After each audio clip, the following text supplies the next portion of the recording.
Hello and welcome. I'm Sky Kershner, and today we're going to do a breakdown of the AI tool that we have for practicing the TNT SBI's simulated patient interview on sleep. So let's get into it here.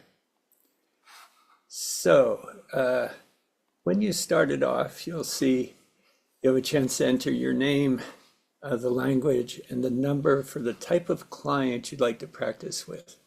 What we know about this case is that Susan went in to see her primary care doctor for a checkup. She indicated that she was having trouble sleeping and that was bothering her. The doctor said, we have somebody on our staff who could talk with you about that and maybe give you some ideas and also help your motivation. Susan says, okay. So she wasn't expecting it, but she's sent down the hall to meet with you as the motivation specialist. So because of that, I would say that she's in pre-contemplation or contemplation. She's aware of the need for change, but ambivalent. She might be a little surprised that she's meeting with you. She also might be ambivalent about meeting with you. So here I entered in my name, my language, and the number 2 to indicate contemplation. And here we are, and the session is off and running. She says, thanks for seeing me today. So I'm going to say, you're very welcome. What could we talk about today that would be useful to you? Now notice, well, let me get out of this. Now notice I'm not putting sleep on the agenda first. Even though I may know that, it's much better for the agenda to come from the patient, from the client. Let's see what she does.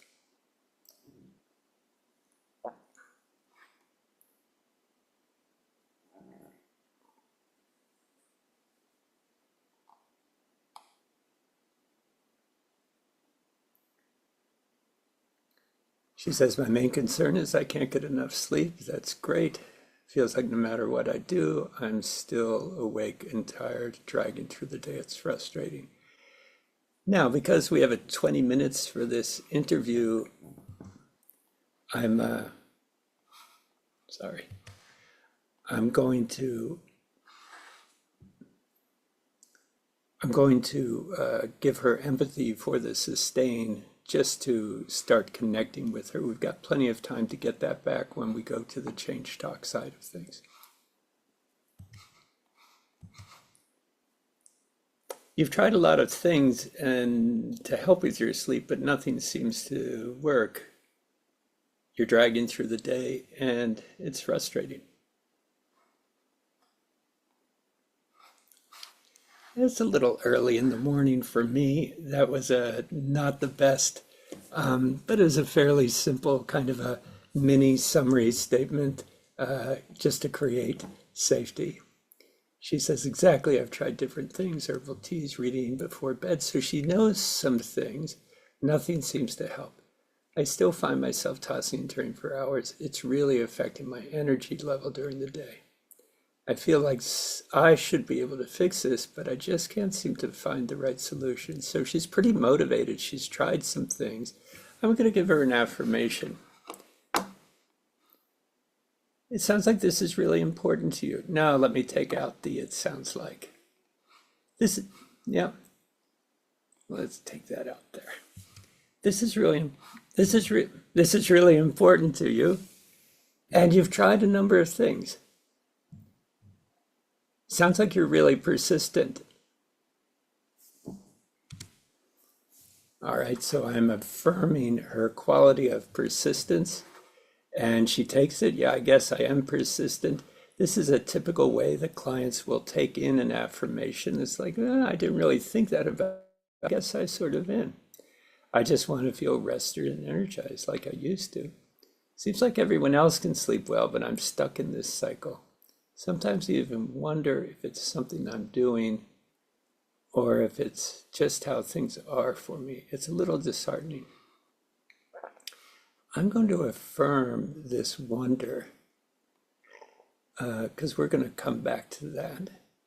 I wonder if it's something I'm doing.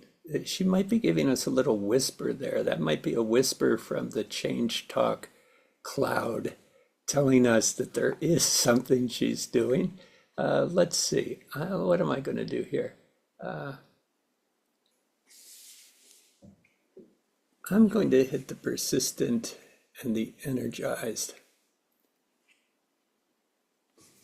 But I want to go to motivation before we go to how. So I'm going to go with the feeling rested and energized. Yeah. Feeling rested and energized is important to you, period. How come? What's going on in your life that you want to be your full self with?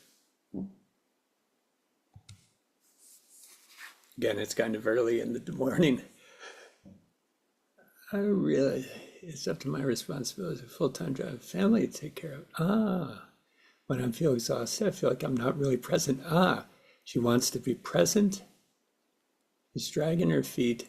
I'm going to ask her about her family. I'm going to dive down from 10,000 feet into the garden to see if we can pick some flowers, some wildflowers to create a bouquet. Tell me about your family, please.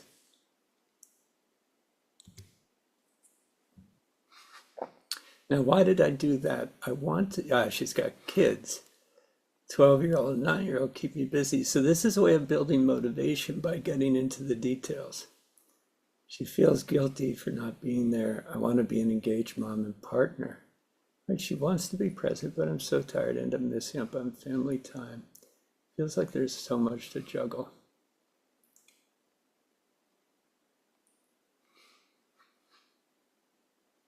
Your kids keep you really busy and you feel like you're just phoning it in, and you don't want to be that kind of parent. You want to be really present for both your kids and your husband, and present for yourself.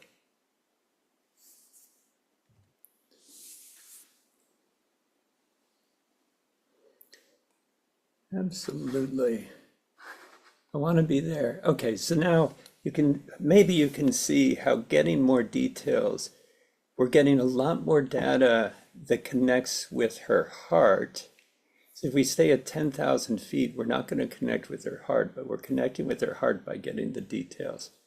All right, I'm going to pretend that I've been doing this for a while and it's over. Now there are two things you can do here. You can ask for help, or you can just say end. And I'm just going to type in end to show you what kind of report comes up here when you're done. So when you're finished, type in end.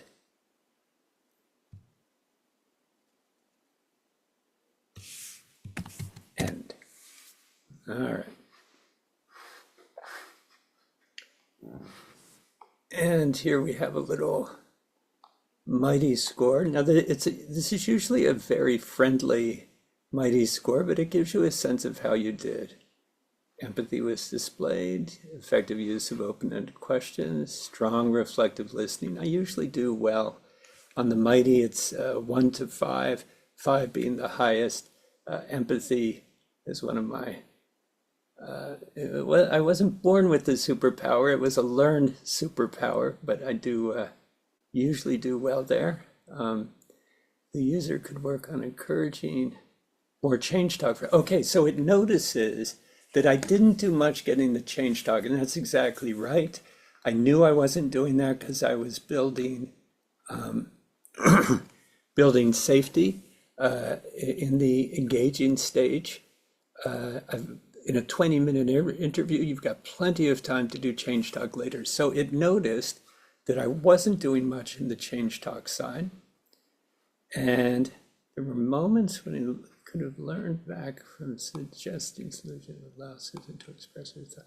Right. She gave some possible solutions. I don't know where I suggested anything, but she did suggest a couple of things, and we certainly could have asked more about that.